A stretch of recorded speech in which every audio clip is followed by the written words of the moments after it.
আসসালামু আলাইকুম। অবিরাম বাংলার সংবাদে সবাইকে স্বাগত জানাচ্ছি আমি নাজনীন নাহার। শুরুতে বিআরবি কেবল সংবাদ শিরোনাম। দুবাইতে ভিজিট ভিসায় যাওয়া কর্মীদের ছাড়পত্র স্মার্ট কার্ড দিচ্ছে জনশক্তি কর্মসংস্থান ও প্রশিক্ষণ ব্যুরো বিএমইটি। সংস্কারের অভাবে ঝিনাইদহের শৈলকুপায় বঙ্গবন্ধুর স্মৃতি বিজড়িত বাড়িটির জীর্ণদশা, সংরক্ষণের দাবি এলাকাবাসী।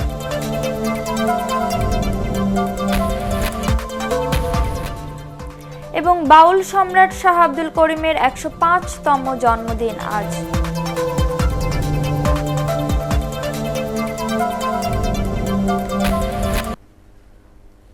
শুনছিলেন বিআরবি কেবল সংবাদ শিরোনাম। এবারে বিস্তারিত সংবাদ। দুবাইতে ভিজিট ভিসায় যাওয়া কর্মীদের ছাড়পত্র বা স্মার্ট কার্ড দিচ্ছে জনশক্তি কর্মসংস্থান ও প্রশিক্ষণ ব্যুরো বিএমইটি। প্রবাসী কল্যাণ ও বৈদেশিক কর্মসংস্থান মন্ত্রণালয়ের পক্ষ থেকে বলা হচ্ছে, সংযুক্ত আরব আমিরাতের শ্রম বাজার দীর্ঘদিন বন্ধ থাকায় কর্মীদের কথা বিবেচনায় এই সিদ্ধান্ত নেওয়া হয়েছে। তবে বিদেশে যাওয়ার পরে কর্মীদের সব ধরনের ঝুঁকি এড়াতে দূতাবাসকে আগে থেকেই সব ধরনের প্রস্তুতি নেয়ার পরামর্শ বিশ্লেষকদের। বিস্তারিত জানাচ্ছেন শফিকুল ইসলাম শামীম। ২০১২ সালের পর থেকে বাংলাদেশিদের জন্য বন্ধ রয়েছে সংযুক্ত আরব আমিরাতের কর্মী ভিসা। সম্প্রতি ভিজিট ভিসায় দুবাইতে যাওয়ার পরে কর্মী ভিসা নেয়ার সুযোগ দিয়েছে দেশটি। বিশ্লেষকদের মতে, দুবাইতে গিয়ে কর্মীরা যাতে সহজে ভিসা লাগাতে পারে সে বিষয়ে দূতাবাসকে সক্রিয় হতে হবে। শ্রম অভিবাসন বিশ্লেষক হাসান আহমেদ চৌধুরী কিরণ বলেন, কর্মীদের স্বার্থ বিবেচনায় এমন সিদ্ধান্ত ইতিবাচক। তবে এক্ষেত্রে কাজের অনুমতি দেওয়ার আগে কর্মী ভিসার বিষয়টি নিশ্চিত করতে হবে দূতাবাসকেই। ভিজিট ভিসার মাধ্যমে কর্মীদেরকে প্রেরণ করে তাদেরকে সেখানে আবার কর্মী ভিসায় রূপান্তর করার যে প্রক্রিয়াটাকে আমি মন্ত্রণালয়ের উদ্যোগে স্বাগত জানাই। তবে এই ক্ষেত্রে আমাদেরকে একটা বিষয় খেয়াল রাখতে হবে, ভিজিট ভিসায় কর্মী প্রেরণ করবার পূর্বে সেই কর্মীকে সংশ্লিষ্ট নিয়োগকর্তা রয়েছে, সেই নিয়োগকর্তাকে আমাদের দূতাবাস যাতে সেখানে গিয়ে পর্যবেক্ষণ করে সত্যায়ন প্রদান করে এবং সত্যায়নকৃত কাগজপত্রের ভিত্তিতে যাতে কর্মীদেরকে প্রবাসী কল্যাণ মন্ত্রণালয় আমাদের বিএমইটি সেখানে নিয়োগ অনুমতি দেয় অথবা স্মার্ট কার্ড প্রদান করে। তাহলে কিন্তু যারা এই প্রতারিত করবার জন্য বসে থাকে, ফাঁদ পেতে বসে থাকে, তাদেরকে নিয়ন্ত্রণ করা সহজ হবে। প্রবাসী কল্যাণ ও বৈদেশিক কর্মসংস্থান মন্ত্রণালয়ের সচিব জানান, যদি কোনো কোম্পানি গ্রুপ ভিসার অনুমোদন নেয় এবং তা দূতাবাস থেকে সত্যায়িত হয়ে আসে তাহলেই স্মার্ট কার্ড দেয়া হবে। এখন পর্যন্ত আমরা যাদের কাছ থেকে ওয়ার্ক অর্ডার বা ডিমান্ড লেটার পাচ্ছি সেগুলো হচ্ছে বেশ বড় বড় কোম্পানি, তাদের কোটা এবং অন্যান্য এমপ্লয়াবিলিটি আছে। ওখানে ইতিমধ্যেই বিভিন্ন দেশের অনেক মানুষ, বাংলাদেশের অনেক মানুষ কর্মরত আছে। এটা দেখেই তারা সত্যায়ন করছেন, তারা মানে আমাদের বাংলাদেশ মিশন। তো এই সত্যায়নের ভিত্তিতেই আমাদের এখান থেকে ইমিগ্রেশন ক্লিয়ারেন্সটা আমরা দিচ্ছি, মন্ত্রণালয় তাদের অনুকূলে নিয়োগ অনুমতি প্রদান করছে। প্রচলিত নিয়মে ভিজিট ভিসায় স্মার্ট কার্ড দেওয়ার সুযোগ নেই। তবে দুবাই সরকার সুযোগ দেওয়ার কারণে প্রবাসী কল্যাণ ও বৈদেশিক কর্মসংস্থান মন্ত্রণালয় এমন সিদ্ধান্ত নিয়েছে। শফিকুল ইসলাম শামীম, এটিএন বাংলা, ঢাকা। চতুর্থ দফা পৌরসভা নির্বাচনে মেয়র পদে বেসরকারিভাবে ৪৭টিতে জয়ী হয়েছেন আওয়ামী লীগ মনোনীত প্রার্থীরা। বিএনপি প্রার্থী জয়ী হয়েছেন একটি পৌরসভায়, আর মেয়র নির্বাচিত হয়েছেন ৪ জন স্বতন্ত্র প্রার্থী। আওয়ামী লীগ প্রার্থীরা বিজয়ী হয়েছেন পটুয়াখালীর কলাপাড়া, বরিশালের বানারীপাড়া ও মুলাদি, নোয়াখালীর চাটখিল ও সোনাইমুড়ি, লক্ষ্মীপুরের রামগতি, রাজশাহীর তাহেরপুর, নওহাটা ও তানোর, ঠাকুরগাঁও ও রানী সংকুল, জয়পুরহাটের কালাই ও আক্কেলপুর, লালমনিরহাটের পাটগ্রাম, চাঁপাই নবাবগঞ্জের শিবগঞ্জ, নাটোরের বড়াইগ্রাম, কুমিল্লার দাউদকান্দি ও হোমনা, মুন্সিগঞ্জের মীর কাদিম, চাঁদপুরের কচুয়া ও ফরিদগঞ্জ, নরসিংদীর মানধবদী, ব্রাহ্মণবাড়িয়ার আখাউড়া, সিলেটের কানাইঘাট, হবিগঞ্জের চুনারুঘাট, কিশোরগঞ্জের বাজিতপুর, হোসেনপুর, করিমগঞ্জ, ময়মনসিংহের ফুলপুর, নেত্রকোনা, জামালপুরের মেলান্দহ, শেরপুর ও শ্রীবর্দী, টাঙ্গাইলের গোপালপুর ও কালিহাতি, ফরিদপুরের নগরকান্দা, রাজবাড়ীর গোয়ালন্দ, চুয়াডাঙ্গার জীবননগর ও আলমডাঙ্গা, বাগেরহাট, যশোরের চৌগাছা ও বাঘারপাড়া, চট্টগ্রামের পটিয়া ও চন্দনাইশ, রাঙামাটি, বান্দরবান এবং খাগড়াছড়ির মাটিরাঙ্গার প্রার্থীরা। বিএনপির প্রার্থী জয়ী হয়েছেন কেবল সাতক্ষীরায়, আর স্বতন্ত্র প্রার্থীরা জয়ী হয়েছেন লালমনিরহাট, রাজশাহীর গোদাগাড়ী, ময়মনসিংহের ত্রিশাল এবং রাজবাড়ীতে। সহিংসতার কারণে স্থগিত রয়েছে শরীয়তপুরের ডামুডা পৌরসভার ফল ঘোষণা।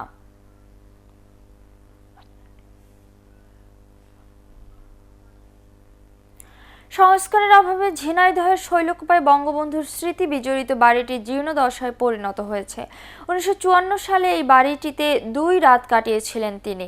জাতির পিতার সে সময়ের স্মৃতি সম্মিলিত বাড়িটি নিয়ে অনেকের আগ্রহ থাকায় এবং পরবর্তী প্রজন্মের কাছে ইতিহাস তুলে ধরতে তার রক্ষণাবেক্ষণের দাবি এলাকাবাসীর।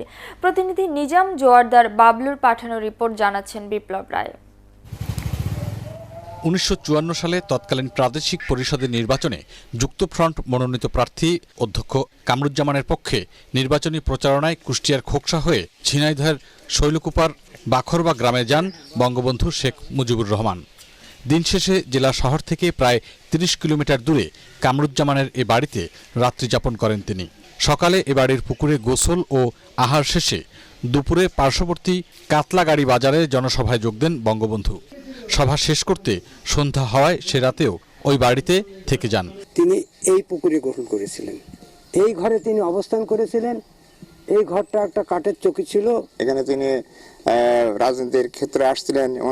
আশা করি যে ওনার স্মৃতি আজীবন আমরা ধরে রাখবো, সেই সৌজন্য এখানে অবশ্যই বাড়িটা দরকার। বর্তমানে বাড়িটির একপাশে বসবাস করছেন বাড়ির মালিক প্রয়াত অধ্যক্ষ কামরুজ্জামানের ভাতিজা আশফার আহমেদ বেলাল। তবে তার ব্যবহৃত চৌকিটি আজও রয়ে গেছে। তার স্মৃতি স্বরূপ তেমন এখানে কিছু নেই, শুধু এই ঘরটা ছাড়া। উনি যে প্লেটে খেয়েছিলেন বা যে চেয়ারে বসেছিলেন, সে চেয়ারটা চুরি হয়ে গেছে। আর আমার পাশে বাহাতে যে রুমটি দেখছেন, এই রুমে তিনি ছিলেন। সেই ঘরের আজ এই নির্মম অবস্থা, চারদিক থেকে ভেঙে যাচ্ছে, কেউ আসলে বসতে পারে না। এই অঞ্চলে বঙ্গবন্ধুর স্মৃতি বিজড়িত স্থানগুলোর সংরক্ষণ, স্মৃতি ফলক ও স্মৃতি স্তম্ভ নির্মাণের পরিকল্পনার কথা জানালেন জেলা প্রশাসক। শৈলকুপার বাখরবা গ্রামে যেখানে বঙ্গবন্ধু শেখ মুজিবুর রহমান রাত কাটিয়েছিলেন, সেই ঘরের মালিকের সাথে যোগাযোগ করে ঘরটি এবং স্থানটি সংরক্ষণ করার চেষ্টা করব। মুজিব শতবর্ষে বাখরবা গ্রামে বঙ্গবন্ধুর স্মৃতি বিজড়িত বাড়িটি সংস্কার হয়ে ইতিহাসের অংশ হোক, এমনটি প্রত্যাশা জেলাবাসীর। Bureau report, ATN Bangla. Corona ভাইরাসে আক্রান্ত হয়ে 24 ঘন্টায় সারা দেশে আরও 8 জনের মৃত্যু হয়েছে। সবশেষ যারা মারা গেছেন তাদের মধ্যে 5 জন পুরুষ ও 3 জন মহিলা। এ নিয়ে ভাইরাসটিতে মোট মৃতের সংখ্যা বেড়ে দাঁড়ালো 8,274 জনে। এছাড়া 24 ঘন্টায় করোনায় আক্রান্ত হয়েছেন আরও 326 জন। মোট শনাক্ত রোগীর সংখ্যা 5,40,592। স্বাস্থ্য অধিদপ্তরের হিসেবে দেশে আরও 462 জন রোগী সুস্থ হয়ে উঠেছে। এ পর্যন্ত সুস্থ রোগীর মোট সংখ্যা বেড়ে দাঁড়ালো 4,87,229 জন। সবাই যাতে করোনা টিকা পায় সে লক্ষ্যে সব ধরনের ব্যবস্থা নেওয়া হয়েছে বলে জানিয়েছেন প্রধানমন্ত্রী শেখ হাসিনা। মানুষের মাঝে এখন ভ্যাকসিন ভীতি কেটে গেছে উল্লেখ করে তিনি বলেন, সরকারের নানা পদক্ষেপের কারণে করোনা পরিস্থিতি এখন অনেকটাই নিয়ন্ত্রণে। ভিডিও কনফারেন্সে যুক্ত হয়ে নারায়ণগঞ্জে Kumudini international institute of medical science and cancer research প্রকল্পের ভিত্তিপ্রস্তর স্থাপন করে প্রধানমন্ত্রী এসব কথা বলেন। আমাদের পদক্ষেপের ফলে আজকে এই করোনা ভাইরাস অনেকটা নিয়ন্ত্রণে। এখন সবাই খুব আগ্রহ ভরে, উৎসাহ ভরে চলে আসছে টিকা নিতে। এখানে যা আমরা বলে দিচ্ছি 40 বছরের উপরে যারা, তারা টিকা পাবে এবং আইডি কার্ড নিয়ে গেলে তারা ফর্ম পাবে এবং সেটা রেজিস্ট্রেশন করতে পারবে, যাতে একেবারে গ্রাম পর্যায় পর্যন্ত এই টিকা আমরা দিতে পারি, সেটা আমরা ব্যবস্থা নেব। জনবিচ্ছিন্ন হয়ে বিএনপি সরকার পতনের অকল্পনীয় চিন্তা করছে বলে মন্তব্য করেছেন তথ্যমন্ত্রী ডক্টর হাসান মাহমুদ। তিনি বলেন, শনিবারের সমাবেশে বিশৃঙ্খলা সৃষ্টি করে বিএনপি সংবাদে শিরোনাম হওয়ার অপচেষ্টা চালিয়েছিল। প্রেস কাউন্সিল দিবস উপলক্ষে রাজধানীতে এক অনুষ্ঠানে যোগ দিয়ে সাংবাদিকদের এসব কথা বলেন তথ্যমন্ত্রী। সমাবেশ তো আরও দেশের বিভিন্ন জায়গায় হয়েছে, চট্টগ্রামে হয়েছে, অন্যান্য জায়গায় হয়েছে, কোথাও তো এই ধরনের গণ্ডগোল হয়নি। তারা ঢাকা শহরে চেয়েছিল এরকম একটি গণ্ডগোল হোক এবং খবরের শিরোনাম হোক, সেটি তারা করেছে। এখানে দায়টা বিএনপির এবং পুলিশের বারংবার অনুরোধ সত্ত্বেও তারা রাস্তা অবরোধ করেছে। তো পুলিশকে তো দেখতে হয় জনগণের সুবিধা। বাউল সম্রাট শাহ আব্দুল করিমের 105তম জন্মদিন আজ। 1916 সালের 15 ফেব্রুয়ারি উজানধল গ্রামে জন্মগ্রহণ করেন এই বাউল সম্রাট। অসংখ্য গণজাগরণের গানের রচয়িতা বাউল শাহ আব্দুল করিম গানে গানে অর্ধ শতাব্দীরও বেশি লড়াই করেছেন ধর্মান্ধদের বিরুদ্ধে। এজন্য মৌলবাদীদের দ্বারা নানা লাঞ্ছনারও শিকার হয়েছিলেন এই বাউল ও তার পরিবার। তিনি ভাষার আন্দোলন ও মুক্তিযুদ্ধের সময় গণসঙ্গীত গেয়ে লাখ লাখ তরুণকে উজ্জীবিত করেছেন। 2009 সালের 12 সেপ্টেম্বর 93 বছর বয়সে মৃত্যুবরণ করেন এই শিল্পী। তার মৃত্যুর পর সবার কাছে আরও বেশি জনপ্রিয় হয়ে ওঠেন বাউল শাহ আব্দুল করিম। জন্মদিনে বিকেলে তার বাড়িতে মিলাদ অনুষ্ঠিত হয়, সন্ধ্যায় আয়োজন করা হয় বাউল আসর।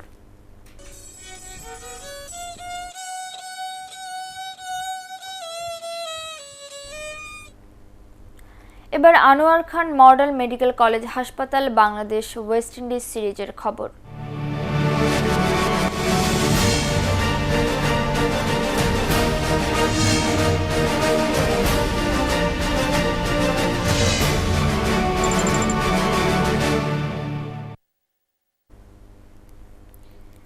মিডল অর্ডারের ব্যর্থতাকে ওয়েস্ট ইন্ডিজের বিপক্ষে দ্বিতীয় টেস্ট হেরেছে বলে মনে করেন বাংলাদেশের অধিনায়ক মুমিনুল হক। মিরপুরে ম্যাচ শেষে স্বাগতিক দলের ব্যাটসম্যান আরও বলেন, এই সিরিজ থেকে পাওয়া শিক্ষা তারা ভবিষ্যতে কাজে লাগাতে চান। 231 রানের টার্গেটে খেলতে নেমে ম্যাচের চতুর্থ দিন টাইগারদের ইনিংস শেষ হয় 213 রানে। Some positive thing like Miraj did very well. Miraj bat and ball, he was exceptional in the series, and Taizul bowled really well. Tamim Bhai got 50, Mushiba got 50, and some batters doing very well. মিরপুরের দ্বিতীয় টেস্টে বাংলাদেশকে 17 রানে হারিয়ে 2 ম্যাচের সিরিজে white wash করল West Indies. 231 রানের জবাবে খেলতে নেমে এলোমেলো ব্যাটিংয়ে 213 রানে অল আউট হয় স্বাগতিক দল। এর আগে দ্বিতীয় ইনিংসে ওয়েস্ট ইন্ডিজকে 117 রানে গুটিয়ে দেয় টাইগার বোলাররা। প্রথম ইনিংসে সফরকারীদের 409 রানের জবাবে 296 তুলেছিল মুমিনুলের দল। ম্যাচ সেরা রাহকিম কর্নওয়াল আর সিরিজ সেরা হন এনক্রোমা বোনার। রিপোর্ট করছেন SM আশরাফ। এই উইকেটে এর আগে কখনোই যেন খেলেননি বাংলাদেশের ব্যাটসম্যানরা। মনে হলো একদল ক্রিকেটারকে চোখ বেঁধে ব্যাটিংয়ে পাঠানো হয়েছে। বল গেল একদিকে, ব্যাটসম্যানরা চালালেন অন্যদিকে। He will be extremely disappointed, Liton Das.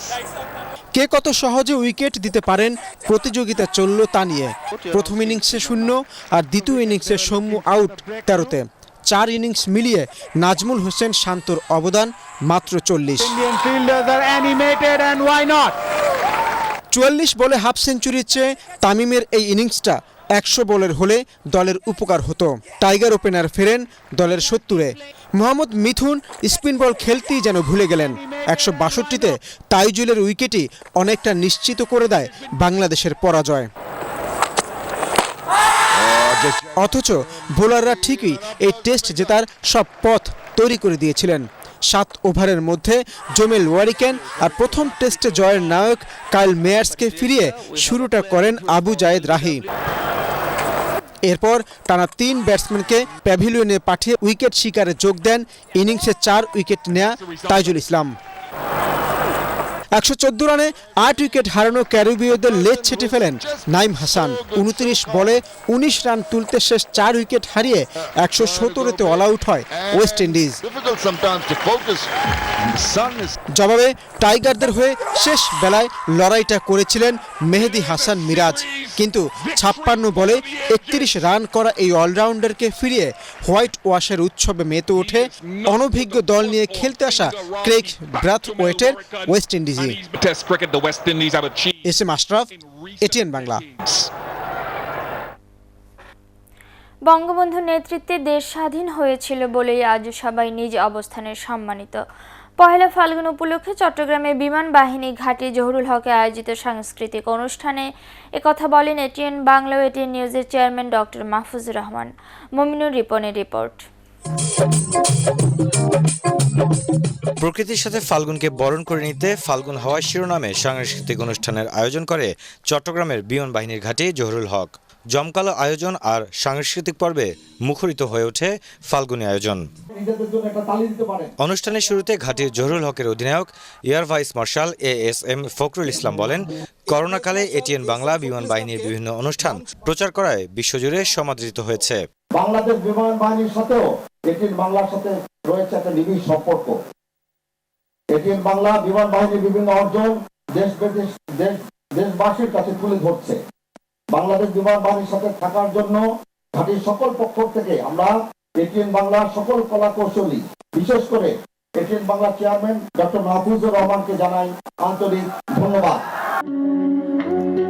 এরপরই মঞ্চ আলোকিত করেন এটিএন বাংলা ও এটিএন নিউজের চেয়ারম্যান ডক্টর মাহফুজুর রহমান। তিনি বলেন, বঙ্গবন্ধু শেখ মুজিবুর রহমানের নেতৃত্বে দেশ স্বাধীন হয়েছিল বলেই আজ সবাই স্বাধীনভাবে যে কোনো উৎসব পালন করতে পারছে। আমাদের জাতির পিতা বঙ্গবন্ধুর জন্ম শতবার্ষিকী, উনি যদি দেশ স্বাধীন না করতেন আজকে এই মাহফুজুর রহমান আপনাদের সামনে এসে গান গেতে পারতাম না। আজ আমরা স্ব স্থানের সম্মানিত। বঙ্গবন্ধুর জন্মবার্ষিকী উপলক্ষে আমার লেখা একটি গান যেটা আমি করছিলাম, এই গানটি এখন আমি গাইতে চাই। পরে দর্শকদের অনুরোধে গান গেয়ে শোনান ডক্টর মাহফুজুর রহমান।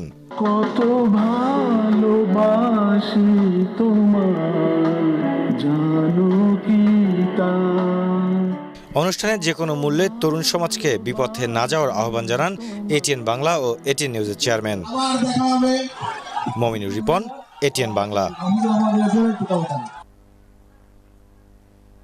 এবারে আন্তর্জাতিক সংবাদ।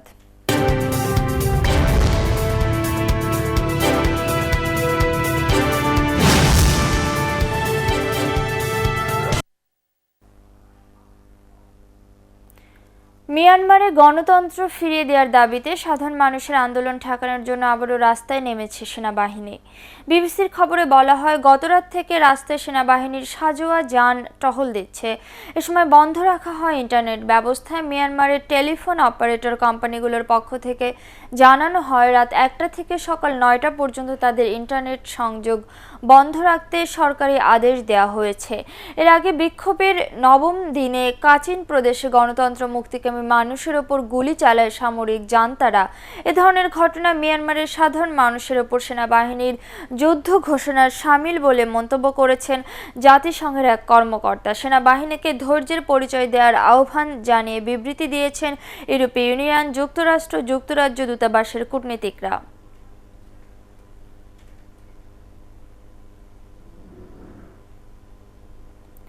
আমেরিকার গণতন্ত্র আজ কতটা ভঙ্গুর তা প্রমাণ করেছে অভিশংসন থেকে সাবেক প্রেসিডেন্ট ডোনাল্ড ট্রাম্পের মুক্তি।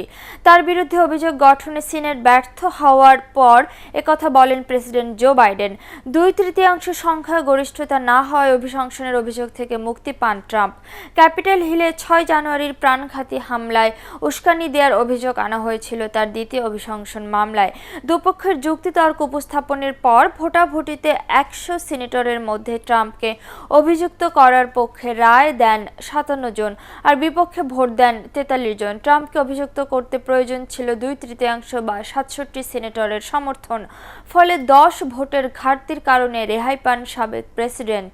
ফলে 2024 সালে আবারও প্রেসিডেন্ট প্রার্থী হতে ট্রাম্পের আর কোনো আইনগত বাধা থাকলো না। এবার পার্টেক্স খেলার খবর।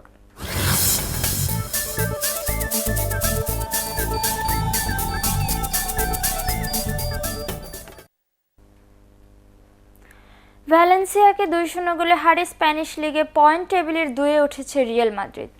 অ্যালফ্রেদো দি ভেসফানো স্টেডিয়ামে ম্যাচের শুরু থেকেই পরিকল্পিত ফুটবল খেলে জিনেদিন জিদানের দল। 12 মিনিটে বেনজেমার দারুণ নৈপুণ্যে এগিয়েও যায় তারা। এ নিয়ে ভ্যালেন্সিয়ার বিপক্ষে শেষ 5 ম্যাচে বেনজেমার গোল হলো 6টি।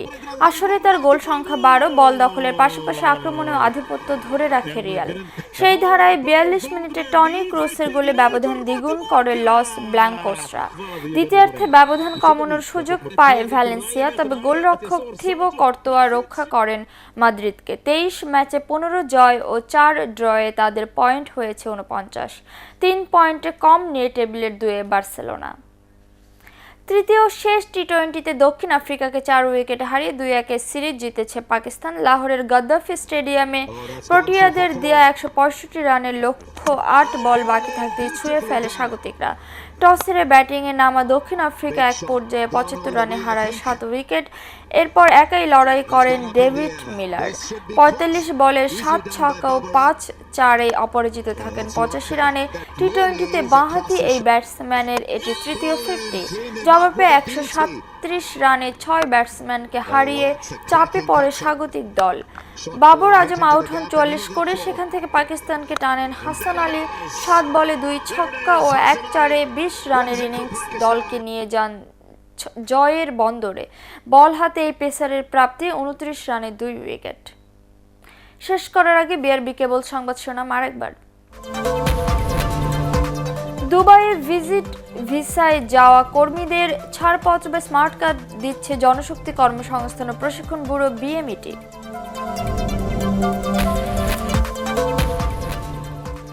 সংস্কারের অভাবে ঝিনাইদহের শৈলকুপায় বঙ্গবন্ধুর স্মৃতি বিজড়িত বাড়িটির জীর্ণদশা সংরক্ষণের দাবি এলাকাবাসীর।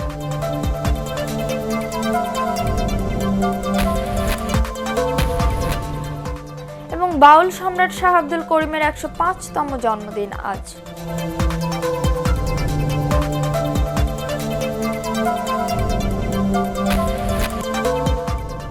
দর্শক এই ছিল এখনকার মতো সংবাদ শিরোনাম। পরবর্তী সংবাদ দেখার আমন্ত্রণ জানিয়ে শেষ করছি। করোনা ভাইরাস থেকে নিজেকে সুরক্ষিত রাখতে মাস্ক পরুন, বারবার হাত পরিষ্কার করুন। এটিএন বাংলা সংবাদ ইউটিউব দেখতে ব্রাউজ করুন youtube/ATN বাংলা নিউজ।